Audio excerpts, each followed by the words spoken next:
Под Балтепе, во куќата на Јовановци на 19 март пред 7 децении. Тогаш биле Светозар Вукмановиќ Темпо, Кузман Јосифовски Питу, Цветко Узонов Абас, Страхил Гигов.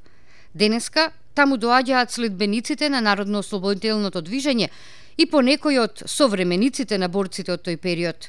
Куќата на Јовановци, каде во таа 1943 година се создаваа темелите на Македонската комунистичка партија како дел од Комунистичката партија на Југославија, денеска е музеј. Утре, на годишнината од формирањето на Централниот комитет на Комунистичката партија на Македонија, Сојузот на борците од НОП и Тетовската боречка организација организираат свечен собир.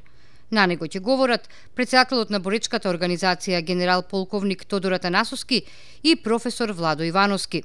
Одбележувањето во музејот на Два Бреста започнува во 11 часот.